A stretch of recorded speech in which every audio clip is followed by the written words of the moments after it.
Oi, pessoal. Boa tarde. Estamos começando mais uma das lives, né, do Núcleo Petista Solano Trindade. As pessoas vão entrando aí enquanto a gente vai aqui esquentando os motores. Hoje a gente vai falar sobre um tema legal e um tema que desperta muitas, além de discussões, paixões, né, que é o futebol e a política dentro do futebol. Não a política do futebol, mas a política, né, como um todo dentro do futebol. A gente está com dois representantes, né, de duas das maiores torcidas do Brasil, né, o Gama, do coletivo Por Comunas, da torcida do Palmeiras, e o Rufo, do coletivo Democracia Corintiana, do time do Corinthians, da torcida do Corinthians. Então, assim, a gente combinou deles dois fazerem uma breve apresentação aí dos seus coletivos e deles dentro da história desses coletivos, e a partir daí a gente começa a bater um papo. É importante que as pessoas perguntem, que tragam curiosidades ou que tragam suas posições, inclusive, né, o principal do assunto nesses últimos tempos, que é a participação mais pesada, né, desses coletivos na política, né, indo para as ruas e puxando o movimento de ruas. Então, Rufo, se você quiser começar, vamos lá. O que é a democracia corintiana, quais são as origens dela e como é que você se incorporou aí ao longo do tempo nesse coletivo? Salve, camaradas que estão aí assistindo a nossa live. Eu sou o Rufo, né, da Coletivo Democracia Corintiana. O Coletivo Democracia Corintiana, ele apareceu em 2016, março de 2016, naquela época que estavam tendo as manifestações lá a causa do impeachment da Dilma. Então, um grupo de amigos, eram amigos de outros canais, né, se reuniram e fizeram uma faixa que é bem famosa aí, que é a Democracia Corintiana contra o Golpe, e foram para uma passeata, para uma manifestação que ia ter lá na Paulista, uma manifestação muito grande que teve em março, lá contra o impeachment da Dilma. Inclusive foi uma manifestação que o Lula apareceu por lá, né? Que o Lula fez discurso e tal. E a faixa, né? Ela teve uma grande repercussão lá naquele dia, e como tudo do Corinthians, né, repercute muito, você vai com a camisa do Corinthians em qualquer lugar e é sempre, todo mundo fala, todo mundo chama, todo mundo conversa. Naquele dia, muita gente chegou junto, participou, ajudou a carregar a faixa e essas coisas. Então, diante disso, o pessoal falou assim, poxa, vamos formar aqui, então, um coletivo para a gente organizar aqui essa luta, inclusive, né, ter essa coisa corintiana dentro da luta aqui de defesa da Dilma. Então, organizou o coletivo desde 2016. E o coletivo tem feito muita ação, fora o movimento de rua, fora ser chamado para ajudar em outras atividades de outros coletivos e outras coisas, tipo o MST. A gente foi chamado para fazer uma segurança do Haddad na última eleição agora, lá na porta, porque tinha medo que o pessoal da direita pudesse ir lá fazer qualquer coisa, nós fomos para lá. Mas fora isso, a gente já tem feito várias ações que é o Cine CDC, o CDC Escola, a gente faz algumas atividades com escolas na periferia, já fizemos várias palestras na periferia com o pessoal de LGBT, negro, antirracismo, essa coisa. E é basicamente isso aí, né? Eu entrei para o coletivo em 2018. Inclusive, eu ainda participo, milito no Povo Sem Medo da Lapa, e a gente estava com uma faixa muito grande, que era uma faixa contra a Rede Globo, democratização do espaço de transmissão de futebol contra a Rede Globo. E dos nossos camaradas lá do coletivo palmeirense. E ele me introduziu lá ao Por Comunas e a gente foi conversar sobre essa faixa. Conversei, eu ainda não fazia parte do Democracia Corintiana, né? E fomos lá para frente de um jogo do Palmeiras, esticamos a faixa, fomos para frente de uma final do Paulistinha lá, que o São Paulo perdeu para o Flamengo, fomos lá, esticamos a faixa. E aí, numa dessas, eu fui apresentado para o pessoal da Democracia Corintiana, fui ver um filme Democracia em Preto e Branco lá no Sesc Ipiranga. E fomos lá e conheci o Geraldo, que é um camarada nosso lá da Democracia Corintiana, e a partir disso, a faixa foi em todos os jogos do Corinthians lá na Arena, várias vezes. E aí, a partir daí, entrei de cabeça no coletivo, que vi a grande oportunidade que tem, né? Essa coisa do futebol tem uma penetração muito grande nas massas e é muito bom isso aí. Eu sou o Gama da Por Comunas, né? Eu sou conselheiro do Palmeiras em várias gestões. Eu sou um palmeirense assim, que frequenta o estádio, acompanho o clube desde a década de 50, né? Sou um palmeirense militante, praticante, né? E o Palmeiras tem aquela fama de ser muito conservador, até fascista, né? Uma coisa que é um absurdo falar um negócio desse, que todo clube, pela quantidade que tem de torcedor, sempre tem segmentos de todas as tendências ideológicas, né? Então, quando o Veloso foi presidente do Palmeiras, ele ser um cara progressista e conversava praticamente comigo só, né? Então ele falava, pô, a gente precisa quebrar essa imagem, tudo. E aí eu saí, me comprometi de sair procurando palmeirenses mais progressistas, que tivessem uma cabeça diferente do que o pessoal conservador do Palmeiras pensava. E a gente foi regimentando gente daqui e dali, foi crescendo o grupo, né? Por brincadeira, assim, não tinha nem nome, né? Aí, quando surgiu essa ideia que o Rufo comentou aí, da democracia corintiana voltar novamente, porque ela estava parada, né, desde o tempo do Sócrates, do Casagrande, e nós resolvemos montar esse grupo Por Comunas e sair para as ruas, né, acompanhar o que eles estavam fazendo também, que era a campanha contra o impeachment da Dilma, né, e regimentamos muita gente, foi muito interessante isso, né, o grupo cresceu bem, e com uma ideologia de esquerda, um coletivo, né? Não é uma torcida organizada, então a gente podia tomar posições políticas igual tomamos. E o fato de ter gente com o Corinthians, por questões políticas, eu estou na política também desde de moleque, entendeu? E eu acabei conhecendo o Longo, que já faleceu agora, que foi um dos fundadores da democracia corintiana e também da Gaviões, tudo. E o Longo é um grande amigo, desde o tempo de missas, do tempo do Herzog e tudo, né? E aí nós partimos também para esse trabalho de rua, levando faixas e acompanhando todo aquele pessoal.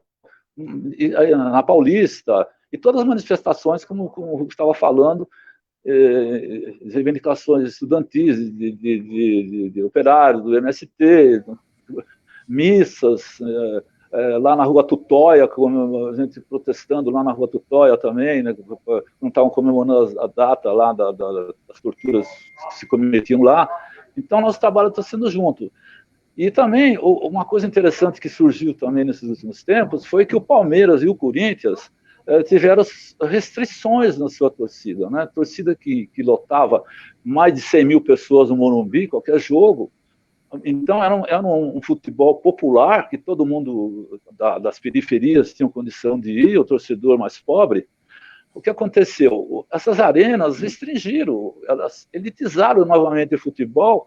O futebol sempre foi elitizado até a década de 30. Ele voltou a ser mais popular, tá? Aquela coisa toda, que nós chegamos a um ponto agora que voltamos à elitização. Então você vê o torcedor que vai na arena do Palmeiras e o corintiano que vai na arena do Corinthians, não é aquele torcedor mesmo de rua, sofredor. Então nós estamos passando também pelos mesmos problemas dessa elitização, a restrição dos espaços no estádio, o preço dos ingressos, o valor das camisas. Uma camisa do Palmeiras, qualquer clube grande aí, custa R$300. Quem tem condição de comprar, entendeu? E o Palmeiras tem um agravante também, que é o cerco que fizeram lá, um cerco ilegal, que você, para entrar no clube, precisa passar por um cerco lá, mostrar, no meio da rua, isso, o ir e vir das pessoas ali, né? Ser obrigado a mostrar para as meninas, ela não tem poder de polícia para pedir essas coisas. Então, nós temos todos esses problemas em comum aí, e a gente avalia muito o que está acontecendo hoje, né? Porque como eu digo, eu sempre falo que no tempo que eu frequentava o Pacaembu, não existia divisão de torcida, né? Não existia. Você encontrava um corintiano ali, apostava uma cerveja para ver quem ganhava o primeiro tempo, tomava uma cerveja de garrafa no Pacaembu ali embaixo. A Elisa, que era uma torcedora símbolo do Corinthians, ela levava uma bandeira, quando ninguém levava bandeira em campo, né? E o Palmeiras tinha uma bandinha, tinha até saxofone e tudo. Uhum. E tocava música de carnaval, é uma bandinha muito organizada.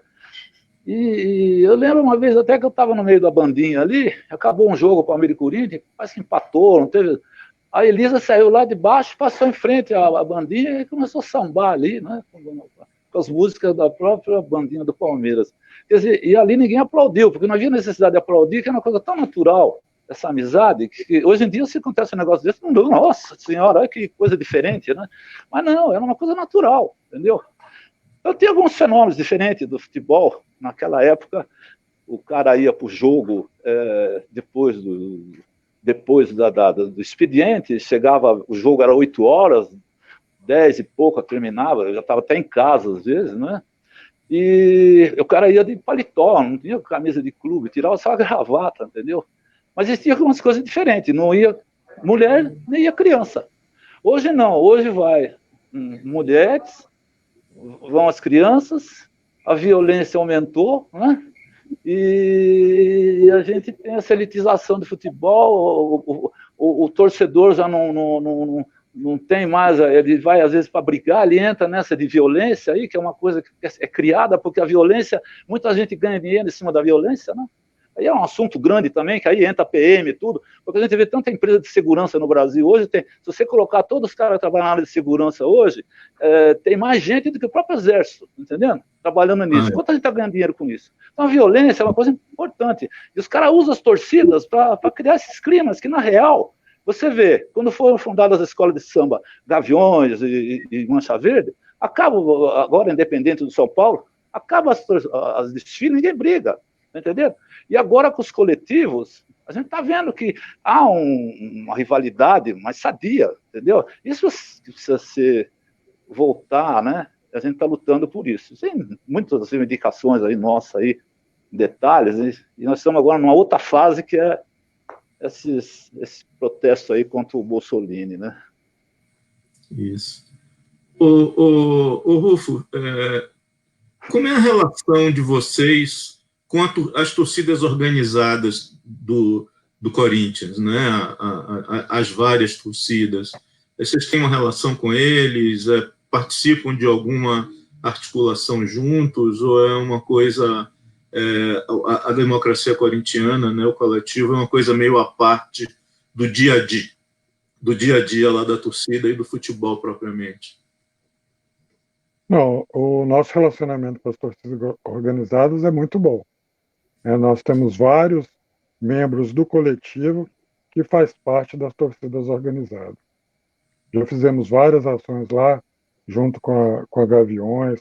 Tivemos lá, na época que a Gaviões inaugurou o Museu Histórico da Gaviões, estivemos lá, prestigiamos, fizemos até parte um pouco da organização. Agora há pouco tempo, essa semana passada, estamos fazendo uma ação junto com a Camisa 12, né, questão de arrecadação de fundos para fazer e distribuir quentinhas em pessoas de situação de pobreza, né? Vamos estender essa ação com a Gaviões para os índios do Pico do Jaraguá, que tiveram aí um incêndio muito grave aí essa semana, entendeu? Então, assim, nosso relacionamento com a torcida é muito bom, inclusive aí com o pessoal que é da Gaviões, né, do Somos Democracia, que está puxando esses atos. É claro que não somos uma uma torcida organizada, somos um coletivo, porque a gente não faz nenhuma ação assim dentro do estádio, não vai para, não somos um coletivo de pista, como se fala, mas Uhum. vários dos nossos integrantes estão nos coletivos, inclusive no carnaval retrasado, tivemos uma ala na escola de samba da Camisa 12, uma ala da democracia corintiana. Então a gente faz sim, né, já tem um bom relacionamento com elas. E trabalha junto sempre que possível. Gama, com vocês é a mesma coisa, e emendando já, e como é a relação com o clube em si, com a diretoria, conselho, os próprios jogadores e tal, como é que é essa relação aí de vocês com o próprio clube e as torcidas organizadas? Eu particularmente, eu tenho uma relação muito boa com a diretoria do Palmeiras, com todas elas, há muito tempo, né? Porque pela minha forma de fazer a minha política, o pessoal tem que aceitar a minha posição. Eu sou um conselheiro eleito, sou eleito por uma faixa grande de palmeirenses que me colocam lá, me cobram, a tal ponto que, quando houve aquela visita do Mussolini naquela comemoração de 2018 do Palmeiras, eu protestei depois. Eu protestei no dia do jogo e protestei depois no conselho, né? Então o pessoal do conselho, alguns falaram, não, o Lula faz isso no Corinthians. O Lula nunca fez isso, nunca capitalizou festa, né? Então o que aconteceu ali naquele dia foi o seguinte: ele tinha o direito de assistir o jogo como um palmeirense novo, que eu nunca vi ele no estádio, eu frequento o Palmeiras há 60 anos, nunca vi esse cara acompanhar a vida do Palmeiras. E ali em 2018, quando nós acabamos de ser campeões, quem tinha que estar ali, no máximo, era o torcedor. Eu mesmo senti o direito de estar ali para comemorar, mas eu fiquei na arquibancada, entendeu? Agora, ele entra em campo para capitalizar uma festa que era nossa, aquilo lá foi terrível. Provocou uma reação muito grande, onde o próprio Por Comunas nosso grupo cresceu, e nós fomos assim, descobrindo vários palmeirenses que foram contra aquilo e crescemos. Hoje nós temos mais de 2.000 pessoas acompanhando pelo Brasil inteiro, só pelo fato de ter protestado contra aquilo, né? É um direito dele assistir o jogo, mas não capitalizar aquilo ali. Então, depois, na segunda vez que ele foi, nós também não gostamos, porque ele já parece que ia entrar em campo de novo.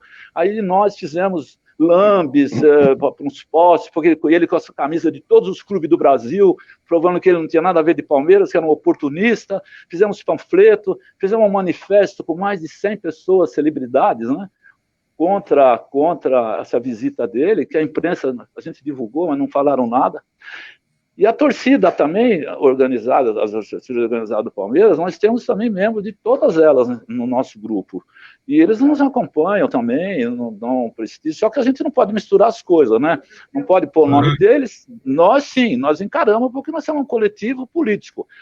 E aquele dia também a torcida, uma grande parte da Mancha também, não aplaudiu, se manifestou vaiando tudo ali contra o que ele estava fazendo de novo, capitalizando a festa para ele numa festa que era de palmeirense, tá entendendo? Então aquilo lá foi uma coisa que a gente protestou. Então é o seguinte, isso aí, como o Palmeiras, a gente foi descobrindo muita gente assim, de progressista, de vários partidos políticos. A própria Mancha Verde também tem uma ala muito de esquerda também, mas ninguém pode ali se manifestar em nome, porque é uma torcida muito grande, igual a Gaviões e outras torcidas, que você tem todo mundo precisa respeitar o torcedor ali, né? Então agora, esses caras precisam, a outra ala precisa respeitar a gente. Então agora, recentemente, foi criado um grupo aí, chamado Palestra Sinistro, que é um grupo mais também que tem muitos torcedores antigos, que já não fazem parte mais dessas diretorias de torcidas organizadas, mas tem um pensamento progressista e contra tudo que está ocorrendo, e aproveitando também esse momento dessa bolha que estourou, que é a bolha dos torcedores saíram para as ruas, que o Corinthians fez isso aí, não colocando também aquele dia na Paulista camisa de coletivo, de torcida, mas foi uma manifestação muito interessante, que estourou a bolha, entendeu? Era uma bolha que precisava estourar, porque você só vê as manifestações dos fascistas, aquele monte de branco, você não vê um negro ali, você não vê um nordestino. Isso demonstra também a elite que está aí no poder, né? Alguém precisa fazer alguma coisa. Então, nós aproveitamos esse momento também e agora estamos juntos também, fazendo movimentos também, né? Mas nada envolvendo a torcida organizada. Tem gente, mas não... E o respeito, né? A diretoria do Palmeiras também respeita a gente também, não tem problema nenhum. Estamos tocando aí.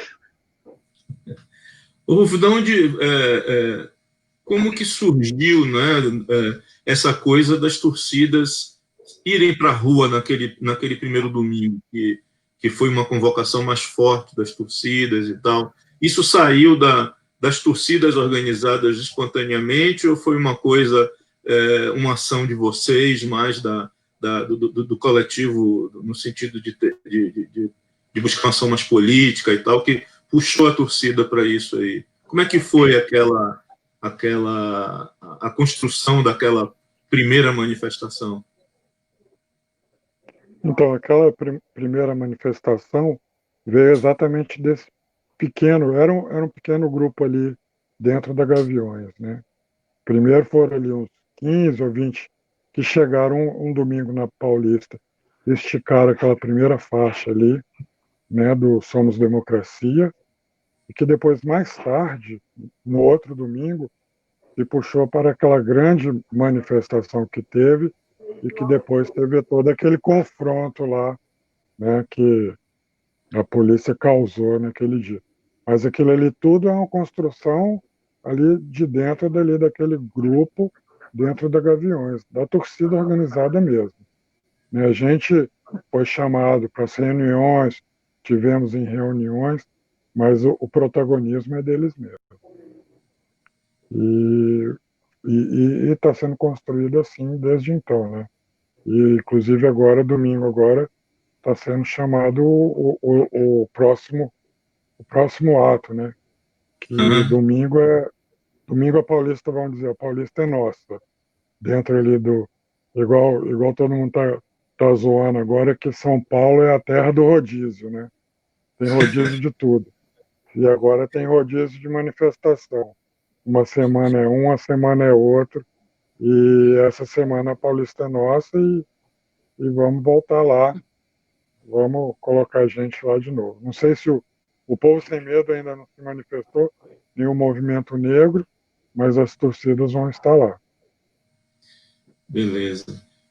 Gama, foi parecido com o que o Rufo falou aí do Corinthians, do Palmeiras foi a mesma coisa, uma coisa mais espontânea da torcida mesmo, ou teve uma participação mais forte de vocês na construção do ato?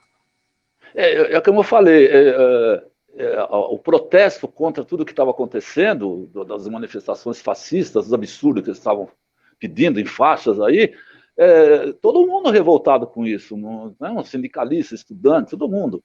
E nós aproveitamos essa oportunidade que estourou, como eu falei, uma bolha que acabou estourando, né? E a gente acabou, por amizade antiga que a gente tem de participar dessas manifestações políticas, nós saímos também em apoio e estamos juntos ainda, vamos para a rua e vamos dar continuidade. Só que a nossa preocupação agora é com as provocações, né? Porque você vê o que aconteceu no segundo domingo ali, tanto os torcedores do Corinthians, do Palmeiras, saíram ali da Brigadeiro, foram pela Paulista, ninguém estava provocando ninguém, estava só se manifestando, somos democracia, queremos democracia, e você chega ali em frente o MASP, você vê já uma PM preparada, ali tinha uma fileira de policiais ali, que já com gás na mão, ninguém estava fazendo nada, mas os caras já estavam babando ali para jogar um gás nos torcedores, tá entendendo? Isso demonstra a posição da polícia também, que a gente está tomando muito cuidado agora com P2 infiltrado, que vai provocar, e as reações, porque, como eu digo, naquela vez, no domingo anterior, ou mesmo ali naquele dia, né? Os caras têm toda a proteção, bandeiras fascistas ali provocando a gente. Porra, se a gente está fazendo isso contra eles, a gente vai preso. Aquela mulher com aquele taco de beisebol ali, porra, ela é arma branca, ela tinha que ser presa, ameaçando, xingando todo mundo. Ninguém fez nada com a mulher. O PM ainda saiu abraçado, quase beijando ela e levou ela para fora ali. Então você vê na manifestação dos caras, fotografia com os caras, aquela coisa toda, e a gente não. Então, nós estamos preocupados, porque naquele dia mesmo, os torcedores nossos estavam indo, a gente estava acompanhando tudo, ali nas quebradas, polícia de monte, como você não vê em outras manifestações. Então, agora nós estamos muito preocupados com isso, né? Com essas infiltrações, essas provocações aí, que possam surgir, né? Mas nós somos maioria e vamos para frente aí, né? Vocês, em função da própria, imagino, da natureza, né, das torcidas de futebol, do pessoal que está articulado aí em torcidas e nesse mundo mais de torcedores, devem ter muito contato com as pessoas, com a periferia da cidade, né, com as zonas mais pobres, mais sofridas e tal. Qual é o retorno que está vindo de vocês, para vocês, né, que vocês estão percebendo, de como é que está a situação da periferia hoje de São Paulo em relação à questão da política mais geral do país, essa questão da opressão, a questão da pandemia tá afetando mais as pessoas mais pobres, as pessoas mais necessitadas e tal. Qual é a percepção que vocês têm de como é que está o nível de insatisfação hoje nas periferias de São Paulo, vindo através das torcidas aí, que vocês têm bastante contato?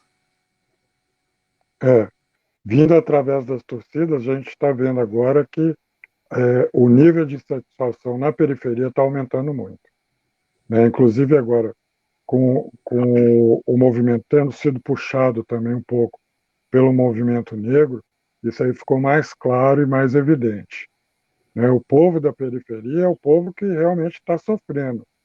É aquele cara que ele não tem opção de ficar em casa, né? Ele tem que ir para a rua para trabalhar mesmo.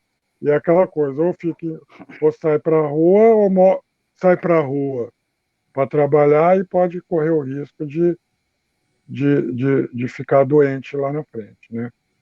E todo esse povo que tem esse povo que é mais perseguido pela polícia, né, igual o Gama fala, se esse povo chega na manifestação, é todo aquele povo que você vê que lá na frente pode sofrer um enquadro da polícia tranquilamente, né, que passa como mau elemento, vamos dizer assim. Então, o povo de torcida já é um povo que você está vendo que está crescendo esse descontentamento e também um pouco de revolta já com tudo isso, né, que estão vendo o nível alarmante aí da doença avançar, porque lá na periferia é onde que está mais crescendo o nível da doença, os caras precisando trabalhar e o governo não está fazendo nada por eles, né? Então, igual o Gama falou, furou a bolha, então deu voz para essa periferia sair de lá e vir para cá, para Paulista e se mostrar, e a gente viu que todos esses movimentos que tiveram lá na Paulista esse dia, teve muito mais gente do povo do que qualquer outro, né? Que assim, a maioria era tudo de negros mesmo, periféricos que estavam ali, que eram gente da torcida. Então é essa visão que eles estão tendo agora de que é preciso sair, é preciso manifestar, porque a coisa está ficando feia mesmo.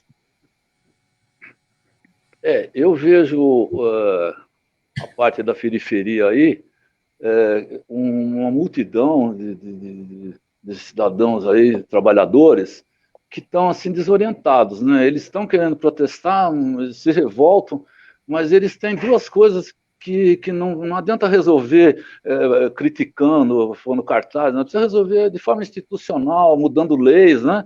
Por exemplo, é o caso da Polícia Militar. A Polícia Militar é uma instituição que não devia existir. Nenhum país do mundo existe militarismo na polícia. A polícia tem que estar do lado do cidadão, ela não está dentro de quartéis. Você põe a palavra militar, você obriga a ter batalhões dentro de quartéis. Então você vai num quartel qualquer, tem 100 policiais lá, aquartelados, servindo os oficiais, enquanto na rua não tem ninguém. O aquartelamento é para as Forças Armadas, para defender a nação, tá entendendo? Não ficar dentro de quartéis. Parte daí, que você não tem que ter essa formação da polícia. Então isso todo mundo precisa saber e lutar contra isso. Porque a formação na PM é isso, você tem os oficiais e tem os praças, que é o soldado, o cabo e o sargento. Esses aí, Eles são formados para bater aquela formação de ver comunista debaixo da cama, tá entendendo? Todo mundo que é professor, que é inteligente, que é estudante, tudo é inimigo politicamente, tá entendendo? E socialmente, o preto, o cara nunca pede documento para um cara que está de gravata, vai pedir para o negro, vai pedir para a prostituta, para o travesti, quer dizer, tá entendendo? O pobre e o negro é obrigado a andar com nota fiscal do celular. O que é isso? Por quê? Porque se o cara não tem uma nota fiscal ali, prende ele, porque acha que o cara está roubando. Então, é uma coisa que a gente precisa discutir isso de uma forma mais, né, profunda. A segunda coisa, que é uma coisa assim, perigosa às vezes de mexer, às vezes, que eu falo, são os evangélicos, tá entendendo? Então, o que acontece? Esse pessoal da periferia está muito envolvido com esses mega pastores, esses pastores aí que tem iate, tem avião particular, tudo, e vive dos incautos, tá entendendo? E esse pessoal vai nas igrejas, vai atrás do pastor, fica vendo fake news. Esse pessoal não lê, eles não se informam, eles não pegam outros canais de televisão para ver o noticiário, como é que está a epidemia, o que está acontecendo, o percentual, o que fazer. Não, o cara vai atrás só daquelas bobagens, geralmente contra a esquerda, está entendendo? Então, isso que a periferia, o pessoal da periferia precisa saber. É chegar no cara e falar, você é evangélico, tudo bem, não tem problema nenhum, mas não vai atrás desse pastor aí, olha o que esse cara faz, ele não te passa informação, ele só pensa em dinheiro, ele não estuda a Bíblia como deve ser estudada, certos pontos da Bíblia que fala que a mulher tem que se arrastar igual cobra para o homem, você nunca vai discutir isso na televisão, ele só sabe colocar embaixo lá a conta do banco para o cara depositar o dinheiro lá. Esse absurdo é que o povo precisa abrir um pouco a cabeça. Não que ele perca a religiosidade dele. Ninguém está indo contra isso. Mas quem está explorando isso, está entendendo? Então não é só sair para a rua e gritar e estar fazendo cartaz, está entendendo? Apanhando da PM e voltando para casa. A gente precisa fazer as coisas de uma forma mais de papo, de conversa mesmo, bater papo dentro do ônibus, no metrô, falar com as pessoas, conversar com o vizinho, entendeu? Mas uma conversa que você faça o cara acordar para certas coisas, entendeu? Essa que é a visão que a gente tem aí, né? Como é que vocês são, como é que os coletivos de vocês se organizam? Tem uma sede, tem uma coordenação, uma estrutura? Como é que vocês se organizam para poder atuar? A atuação de vocês, ela sei lá, tem alguma coisa assim frequente, do tipo uma reunião semanal? Como é que vocês se organizam nos coletivos? Rufo, você quer começar? Começa. O CDC, infelizmente, ainda não tem uma sede. A gente já... uma meta que a gente tem de ter uma sede. Teve uma época para trás que a gente se encontrava numa pizzaria, né? E fazia as nossas reuniões ali, comendo uma pizza, tomando cerveja, aquela coisa ali mais, vamos dizer assim, mais festiva. Quando tinha que ser uma coisa mais, vamos dizer assim, institucional, mais séria, e aí a gente arrumava uma sala em algum sindicato, alguma coisa para fazer essas reuniões. Atualmente a gente continua fazendo assim. Agora na pandemia a gente está fazendo via Zoom, via Google Meets, aí, essas reuniões virtuais, né? A gente tem as reuniões da gente, é reunião semanal. A gente se organiza semanalmente, a gente tem nossas reuniões, tem pauta, encaminhamento, os informes, tudo direitinho, dessa maneira. E a nossa organização, quando eu entrei no CDC, a organização era meio centralismo democrático. A gente tinha um presidente, um vice, tinha um secretário daquilo, um secretário dali, e depois aí no final do ano passado, no começo do ano passado, nós tivemos uma nova eleição e tivemos uma modificação na estrutura do coletivo. Agora o coletivo, ele vamos dizer assim, ele é tocado por um conselho gestor, que são 13 membros eleitos.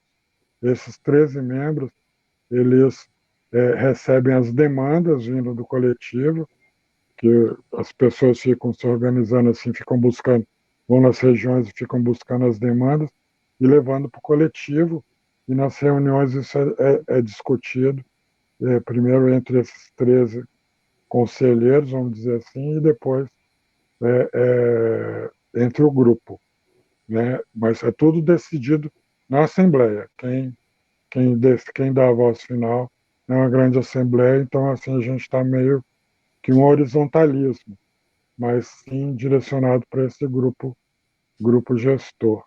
Aí. Gama, É, e o Porco? o Por Comunas é o seguinte, eu na época da ditadura, eu morava numa casa ali na rua Doutor Vila Nova, ali depois até escrevi um livro sobre a Vila Buarque e tudo com o Zé Dirceu, né? Que nós participávamos da política ali no dia a dia ali, eu tinha essa casa onde todo mundo frequentava ali, né? Na rua Doutor Vila Nova, depois eu montei um bar ali chamado Calabar, né? E depois eu fechei a vida profissional, tudo. Agora eu me aposentei, eu acabei comprando uma casa, né? Investi tudo que eu tinha, comprei uma casa que eu falei, pô, deixa eu voltar a fazer aquilo que eu fazia em 68, na época da ditadura. Então essa casa aqui virou um ponto de encontro nosso, do Procomuna, tá entendendo? A gente tem um espaço grande, eu derrubei uma parede aqui, a gente fez uma sala grande, cabe umas 40 pessoas, e a gente estava desenvolvendo um trabalho assim, de reuniões aqui, intelectuais, muita gente esteve aqui. Uma semana antes da gente fechar tudo, por causa o Nicoleles ficou 4 horas aqui batendo papo com a gente, que é um palmeirense também, não é agora que estão entrevistando ele aí na Globo News, tudo, mas é um cara que sempre foi colocado de lado, consagrado no mundo inteiro, né? Então a preocupação nossa aqui é de falar da história nossa, a história do Palmeiras, né? A origem do Palmeiras, dos italianos que vieram para cá no início do século passado, que eram imigrantes, vieram com as famílias dentro de navios, sofrendo, foram sofredores. Eles saíram da Itália, que estava se unificando, e começando a Revolução Industrial, eles perdendo lá suas terras, e acabaram vindo para cá. No início foram até escravizados, substituindo os escravos. Então, esse pessoal é que formou o Palmeiras, você está entendendo? Um torcedor também. Então, tem uma história muito grande por trás disso, né? O que aconteceu a política no futebol, que o pessoal fala que a política está no futebol há muito tempo, o que aconteceu na década de 34, na Itália, que os jogadores foram obrigados até a usar a camisa negra, falar do que é o fascismo, né? E o que em 70, o que foi feito na Copa do Mundo pelo Médici. Então, essas coisas a gente estava estudando aqui em grupos, né? E acabamos. E depois montamos um bar aqui também, chamado Sol e Sombra, que é um bar que a gente começou a reunir os palmeirenses de esquerda, mas agora, recentemente, estava vindo todo mundo aqui, todo torcedor progressista aqui, estava uma festa aqui muito legal, comidas típicas, aquela coisa toda. Então, o nosso espaço atualmente do bar, né, que a gente tem aqui, nós estamos usando agora para fazer um trabalho social de rua, que nem agora, por exemplo. Tem aqui uma meia dúzia fazendo comida aqui do lado aqui, eles estão fazendo comida para distribuir à noite. Então a gente está recebendo doações, está entendendo? Recebendo comida, a gente não recebe dinheiro. Então, ou por comunas, o grupo nosso, a gente tem saído para fazer, desde o início, desde que começou a epidemia, a gente tem uma escala aqui de quem faz a comida e uma escala quem vai entregar à noite. E nós o grupo é muito democrático, a gente discute tudo aqui, mas a gente precisa de um núcleo mais duro, né? Então a gente tem uma meia dúzia aqui, que são mais ou menos os dirigentes aí, né?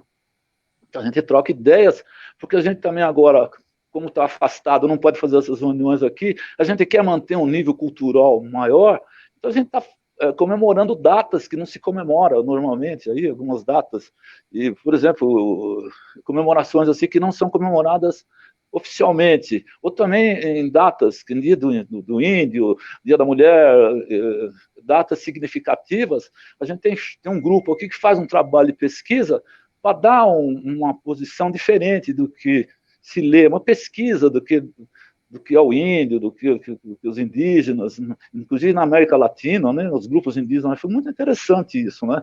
Então nós temos feito esse trabalho aqui dessa forma aí. Então, por comunas é isso aí. Onde fica, Gama, o seu Sol e Sombra? Como é que é? Onde é que ele fica, essa... Tá ruim o telefone. Aonde fica? Qual o endereço? É no Bexiga, Fica né? aqui no Bexiga. Fica na rua Santa Madalena, aqui no Bexiga. Você vai vir Pronto. aqui, Rufo. Uma hora vai vir aqui comemorar aqui. Faz uma reunião conjunta dos dois coletivos para. Hã? Faz uma reunião conjunta dos dois coletivos para tomar Não, uma cerveja e trocar umas ideias também. não, mas aqui já, no nosso bar aqui, vieram já vários torcedores aqui da democracia corintiana, bastante gente vem aqui, né? De outros torcedores, todos os clubes já vieram aqui.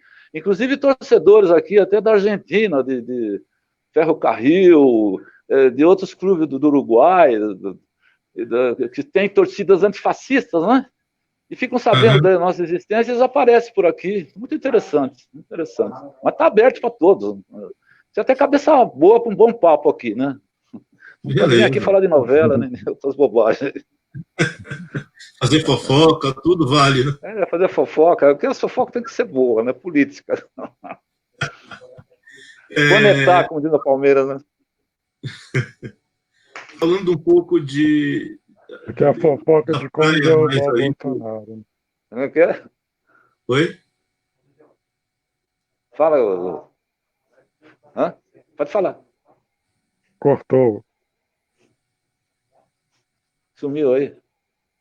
Oi, Rufo, você falou alguma coisa, Alô? não deu para a gente ouvir. Não, estou falando que a fofoca de Não dá para derrubar o ouvir. Bolsonaro, né? Que era fofoca. Lá Aham. no bar. Aham. É. Falando um pouco agora de futebol, né, mas sem perder a linha da política. Como você falou, né, Gama, apesar das pessoas ficarem falando o tempo inteiro que futebol é uma coisa, política é outra, futebol e política andam juntos o tempo inteiro, né? Ele só não anda junto para o lado de cá, mas para o lado de lá sempre andou, né? Médici na Copa de 70 e outros políticos que se aproveitaram muito aí da enorme torcida corintiana, enfim. A gente tem uma longa história de proximidade do futebol com a política. Como é que vocês estão aí nesse momento da pandemia, nessa discussão que está tendo da volta do campeonato?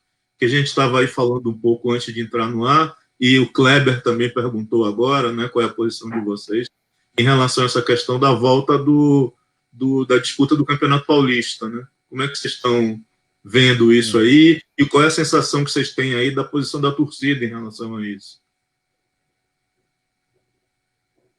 Canário, você tem razão, né, cara? Quando falo que política e futebol não andam juntos, para nós, né? Porque para eles sempre utilizaram o futebol de alguma forma para eles se empoderarem dentro do ambiente deles lá. O Corinthians sempre foi um time que teve ali sempre uma conotação política em tudo, né? É um time que foi fundado por anarquistas, né? Por pessoal, pelos pobres em 1910, né? Que queria furar justamente isso, furar a bolha daquele futebol que era dominado pelas elites, né? Com relação à volta do futebol na pandemia, então, assim, eu vou dar a minha visão pessoal, a gente lá no coletivo não tem uma visão, a gente discute isso, mas não tem uma visão do coletivo. Tá ruim aí. Deu uma travadinha lá. O governo e os dirigentes da Secretaria de, de Esporte estão querendo que o futebol retorne agora no tanto o campeonato, o Brasileirão, quanto o Paulista. Né? Os times paulistas são contra porque não vai ter como. Não vai ter como fazer os dois campeonatos juntos ao mesmo tempo. É que estavam discutindo ontem lá numa conversa. Vai ter lugar que os times vão ter que jogar 4 vezes por semana para poder preencher esse calendário louco que esses caras estão querendo fazer aí. E o que a gente vê é que a gente ainda tem que dar uma olhada aí, porque com essa volta, né, abertura do comércio, relaxamento do isolamento aí, essa próxima semana aí, que vai ficar claro qual foi o impacto que teve com a abertura, né, do comércio aí, se vai realmente impactar. Parece que a semana que vem voltam os treinamentos nos clubes. O Corinthians estava com problema, né? Que o Corinthians foi o time que mais teve contaminados, vamos dizer assim, pelo coronavírus, né? De 159 pessoas que estariam, né, lá dentro do CT do Corinthians, 190, 59 foram contaminados. 21 de 27 jogadores foram contaminados. Hoje só tem 8 jogadores que estão afastados pela doença. Os outros que estavam contaminados já se recuperaram. Vão poder começar a trabalhar aí. Dias vai começar a trabalhar a semana que vem. Mas ainda é uma coisa meio complicada essa volta do futebol aí. Inclusive é aquela coisa que a gente estava conversando, né? O futebol quer queira, quer não queira, é um esporte de contato. Não tem como você não ter ali o contato muito próximo entre os jogadores ali na hora do jogo, né? Mesmo que vai ser aquela coisa mais esquisita do mundo, que é os estádios vazios, né? Isso aí vai ter que ter um controle de teste, vários testes sendo feitos, para ver se não vai ter ninguém contaminando e passando um para o outro, né? Eu, particularmente, eu não sei se a gente consegue voltar assim desse jeito, de como eles estão querendo fazer essa volta do futebol. Acho que demora um pouco. Para mim era melhor se fosse setembro, acho que era o prazo mais razoável, né? Mas também tem aquela coisa que a gente estava discutindo. Os clubes, infelizmente, é ali uma estrutura capitalista, né? Precisa do dinheiro, custos elevadíssimos, e estão jogando tudo para que isso volte, para ver se fatura alguma coisa aí para salvar os times. Você, Gama, como é que está em relação Então, você falou da questão da política aí no esporte, no futebol, né? Parte no princípio, o homem é um animal político, como dizia Aristóteles, né? Então você, desde a formação dos clubes, principalmente os dois clubes mais tradicionais, São Paulo, Palmeiras e Corinthians, no início do século passado, foram formados por anarquistas. Esses anarquistas era a mentalidade política dos italianos que vieram para cá, os imigrantes revoltados com tudo que estava acontecendo na Europa com eles, né? E eram muito mais anarquistas, até a greve de 1918 e tudo, eles foram mais anarquistas do que comunistas, né? Então você vê muita influência da política no futebol, tivemos exemplos do exterior, como eu estava comentando agora, a Itália, na Copa do Mundo 34, 38, que o Mussolini fez os caras fazer a saudação nazista, os jogadores, usarem a camisa preta, uns absurdos aí. E Palmeiras e Corinthians sempre teve assim, essa popularidade, né? Então, por exemplo, em 1945, foi feito um jogo Palmeiras e Corinthians para arrecadar fundos para o Partido Comunista Brasileiro, entendeu? Para financiar alguns projetos do partido, que o partido era muito forte, muito grande na época, né? E também a greve que eles estavam preparando. Palmeiras e Corinthians fizeram um jogo especificamente para arrecadar fundos totalmente para isso aí. Tivemos, como você estava comentando também, aqui na década de 70 com o Médici, né? E alguém no Palmeiras também tem muita crítica. Vocês fazem política, não pode misturar. Falei, porra, a diretoria do Palmeiras convidou o Mussolini para dar a taça dentro do campo do Palmeiras, que isso não é política, tá entendendo? Isso não é interferência política, isso é um absurdo que foi feito. Então não tem que estar falando nada. A política está envolvida, você não tem como fugir dela, você está entendendo?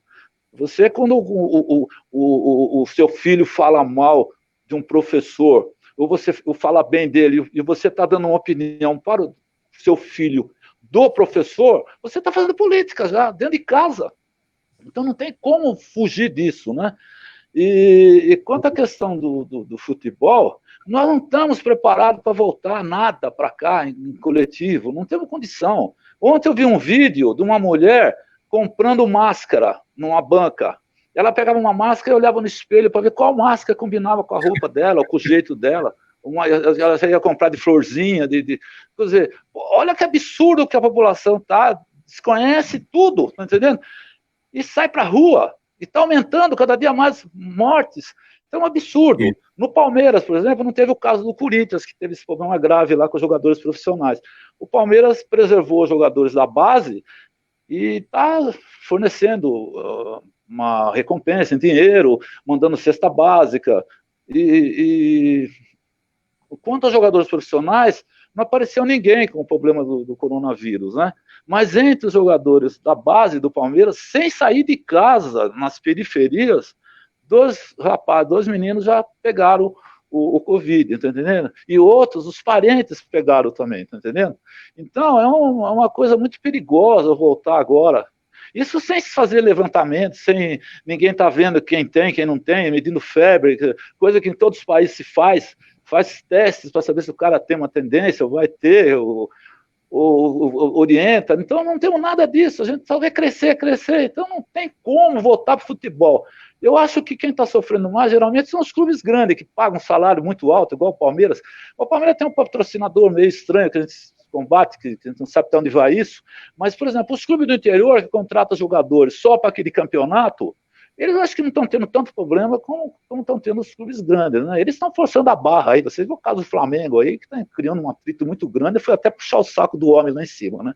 Então a gente é contra reinício de campeonato, qualquer que seja, de qualquer forma, num lugar só, sem torcida, não tem como. Por enquanto não tem como. Só de setembro, como o Nicoleles, que é um especialista que ninguém ouve ele falar, só setembro para frente para se começar alguma coisa, entendeu? Do jeito que o Brasil está indo. A gente já está aí caminhando para o final, né, do nosso bate-papo.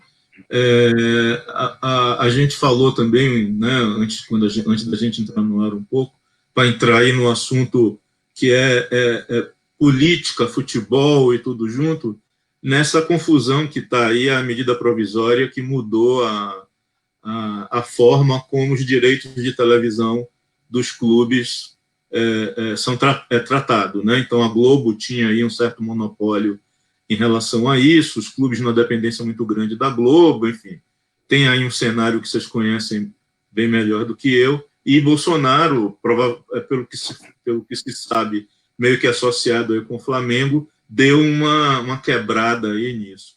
Como é que vocês veem essa movimentação aí de Bolsonaro, Globo, Flamengo, futebol, direitos e tal?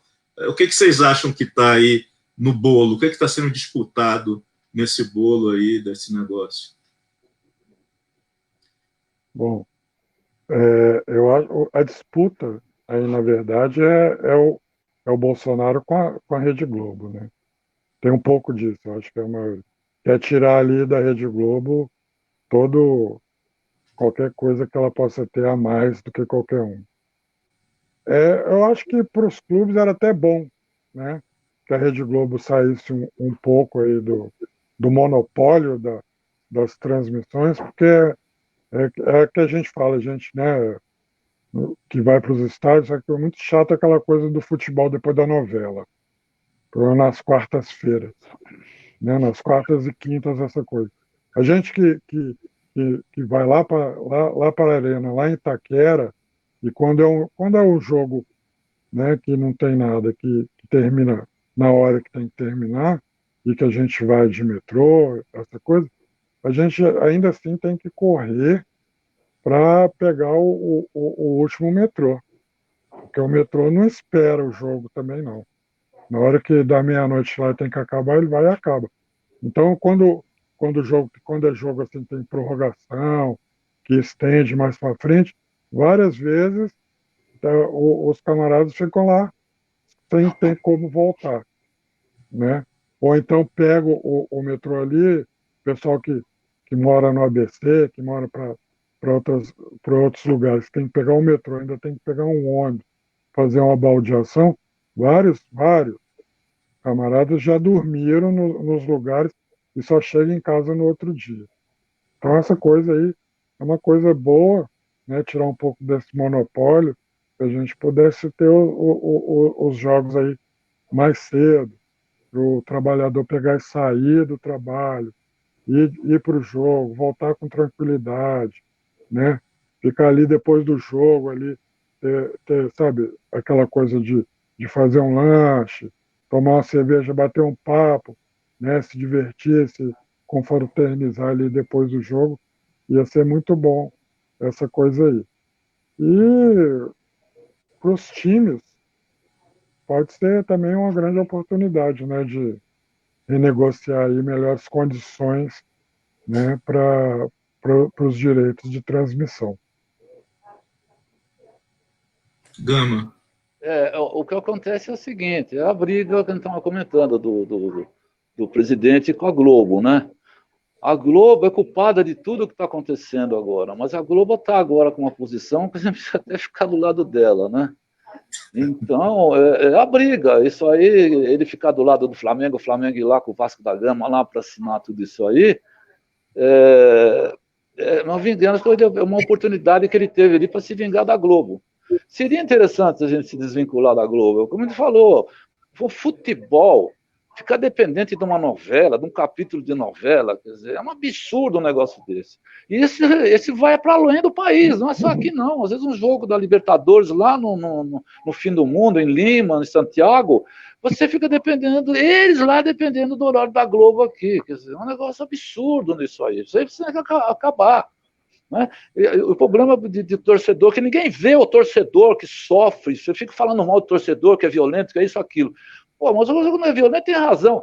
Ele está falando do jogo do Corinthians lá em Itaquera, que é mais longe. O Palmeiras, o jogo aqui, o estádio é central aqui, e você vai, acaba o jogo do Palmeiras aqui, o pessoal sai que nem louco para pegar o metrô na Barra Funda. E se você passar 2, 3 horas da manhã lá na Barra Funda, você vê um bocado de torcedor dormindo ali, né, sentado na guia, ali conversando, esperando o ônibus que vai aparecer lá, o noturno, tá entendendo? Ou abrir o metrô 5 horas da manhã, o cara fica sentado na guia ali, alguns até dormem ali embaixo, ali, o torcedor, tá entendendo? Quer dizer, outros ficam fazendo vaquinha para ver se aluga um táxi, pega uma condução qualquer, uma Uber. Quer dizer, ninguém vê isso aí, você está entendendo? Então, a Globo é culpada disso aí. Ela monopolizou o futebol, tem o horário que ela quer, ela faz o que ela bem entende, entendeu? Paga o que ela quer para os clubes, está entendendo? Então, seria interessante isso. Mas é que é um momento político, né? Que a gente está vivendo aí, não dá muito para estar criando atrito agora com eles, que eles estão fazendo alguma coisa boa. Para a gente fechar aqui o nosso papo, infelizmente a gente vai ter que acabar uma hora. Alguém levantou uma pergunta aqui, mais ou menos nisso. Como é que estão os jogadores de futebol se posicionando nesse momento tão crítico no país? Quer dizer, as torcidas se mobilizaram, os coletivos estão mobilizados para isso daí, foram para a rua, estão falando e tal. E como é que é isso dentro dos times? Como é que os jogadores participam de alguma coisa?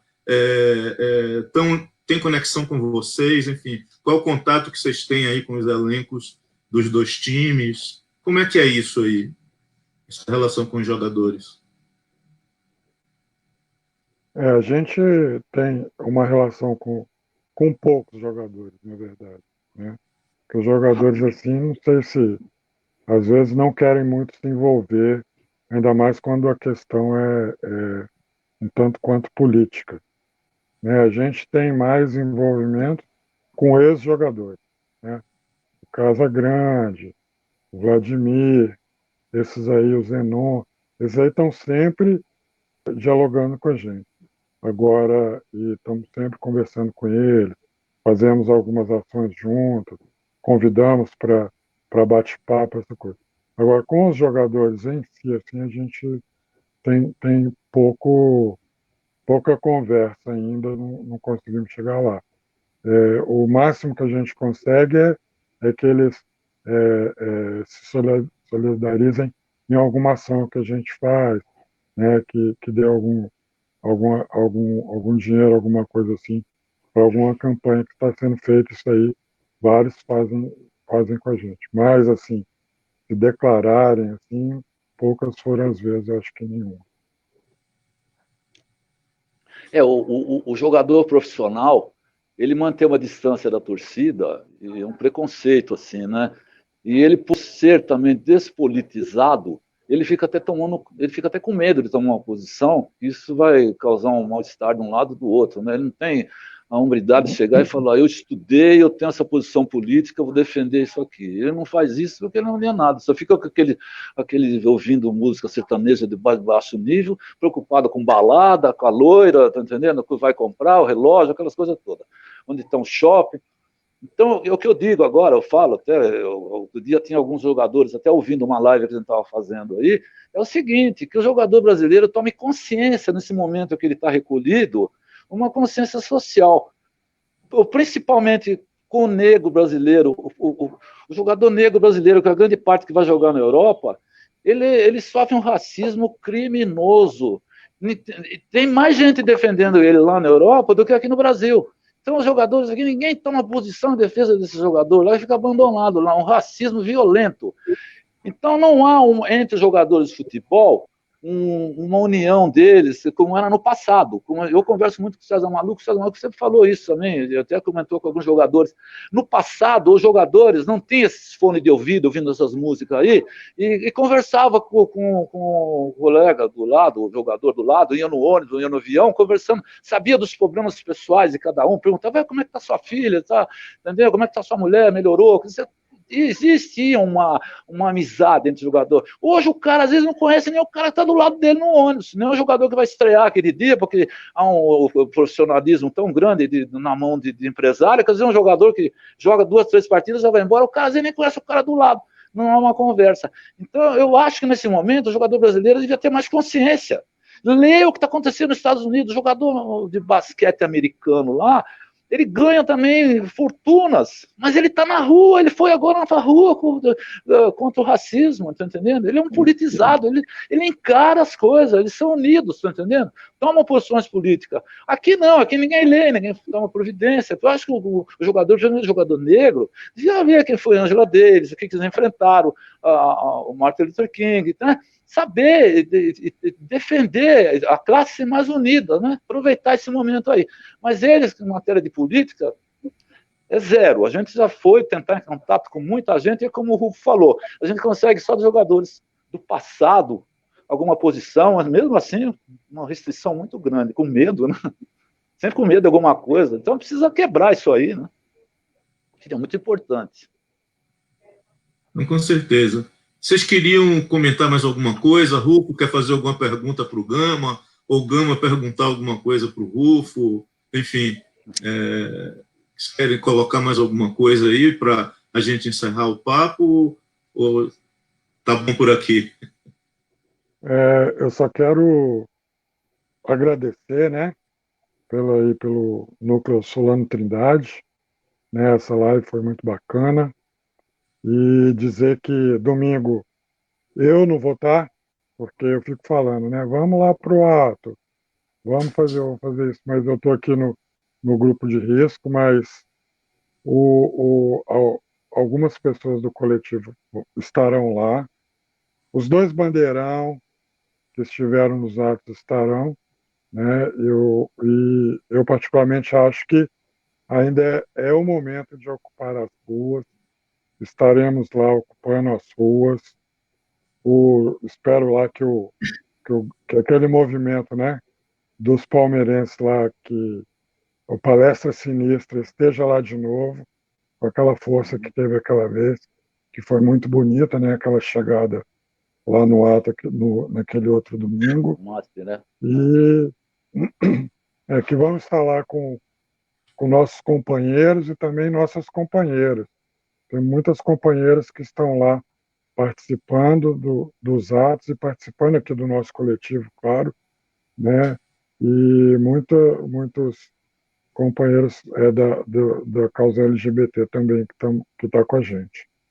E estamos juntos e vamos derrubar esse Bolsonaro. Chega de fascismo nesse Brasil. Com certeza. Então, eu acho que, tirando a rivalidade de lado, porque às vezes, quando começa a se crescer muito os torcedores de um lado ou do outro, principalmente Palmeiras e Corinthians, pode algum outro provocar, contar piada lá, como não vai gostar. Eu acho que, nesse momento, a nossa causa, é muito maior de qualquer rivalidade esportiva. Entendeu? Vamos deixar isso de lado, entendeu? Sair junto, não precisa estar de mão dada, nada. Não é verdade, Lufo? Cada um fica ali, mas juntos em defesa de uma causa, você está entendendo? E temos que crescer isso. E eu peço, que nem ontem nós estávamos também num debate aqui com o Brasil inteiro, pedir para os companheiros de outras cidades que incentive, do Brasil, né? Incentive as torcidas dos clubes seus, da Bahia, do Vitória, do Sport, seja de onde for, que incentive os grupos antifascistas desses clubes aí, tá entendendo? Que incentive sair para as ruas, estarem unidos, tá entendendo? Como tem acontecido em Belo Horizonte, como aconteceu lá em Porto Alegre, o Grenal lá, o pessoal tem saído juntos lá e tem feito um trabalho muito bom lá, entendeu? Então, eu acho que o futebol, o torcedor, ele é muito importante nesse momento histórico que nós estamos vivendo. Tá? Ele é muito importante. Então, ele tem que se politizar, porque nessa politização a gente vai tentar fazer alguma coisa contra o governo que está aí e vai diminuir também uma violência que pode vir aí, continuar. Aliás, não tem que continuar como era. Brigas em metrô, essas estupidezes de torcida, é uma coisa que não leva a nada. Nenhum torcedor vai destruir a história do clube adversário. Não tem como, entendeu? Por mais que violento que ele seja. Bom, pessoal, Gama, Rufo, muito obrigado pela participação de vocês. Foi muito bacana o papo. Eu acho que é legal a gente ver, né, a movimentação de um esporte tão importante para o povo brasileiro, né, o que vocês estão cobrando dos jogadores, da própria torcida, o papel que vocês estão jogando nisso, mesmo tendo que ficar em casa, né, Rufo, por conta da nossa idade já avançada. Nossa! Né? Tem 3/4 séculos. Mas incentivando o pessoal que pode, né? O pessoal que já está, de qualquer forma, também, muitas vezes, correndo risco pela vida que leva, né? Lutar contra isso, se movimentar, se agitar. E que bom que o futebol consiga articular as pessoas, né?